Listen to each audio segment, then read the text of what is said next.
Before author. Uh, Before doctor. That's a good question. But Before veteran. when I look around here, this is just like home to me. This is my home. English Bradshaw held a different title. Orphan. Was it a good childhood? I don't think so. In 1928, the Colored Baptist Orphanage Home for African American Children moved to northern Forsyth County under a new name, the Memorial Industrial School.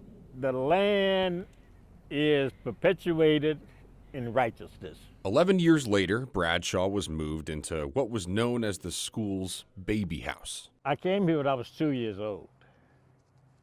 My sister and I. It took them about 8 years to figure out they weren't with their biological mother and father. We lived in the baby cottage until I was 10 years old, thinking that Mrs. Pounds was our mother and Mr. P.A., who was the superintendent, was our parent. And in those years, and the years to come, they learned so much more. You know, I've heard this story several times from Dr. Bradshaw, but every time I hear it, I'm kind of hanging on every word as if I've never heard it before. You can be a campus boy, clean up all of this stuff that you see what we did, or you can be a farm boy. Each of their days began before the sun came up.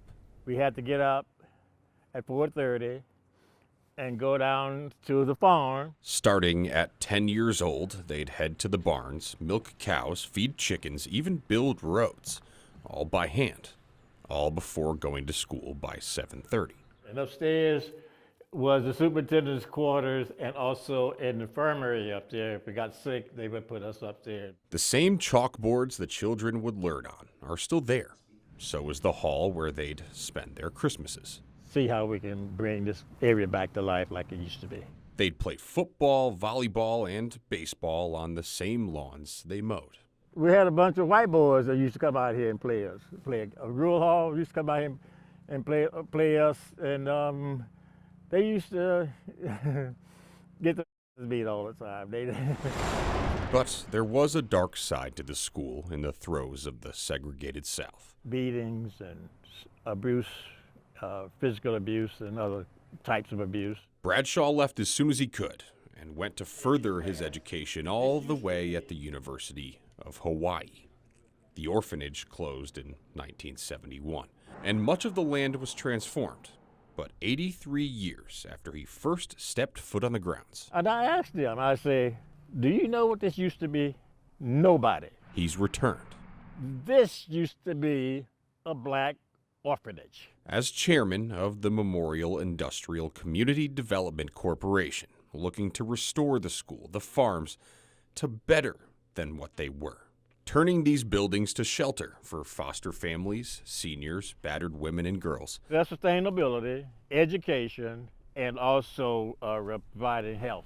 Cultivating once again with sustainable food and farm programs for people living in food deserts. The history of it is gone. Writing a new chapter to the tale told on this historical marker. This land gave me my life. And I want to see what I can do to let it be able to continue to give other people their lives. In Forsyth County, Michael Hennessy, Fox 8 News.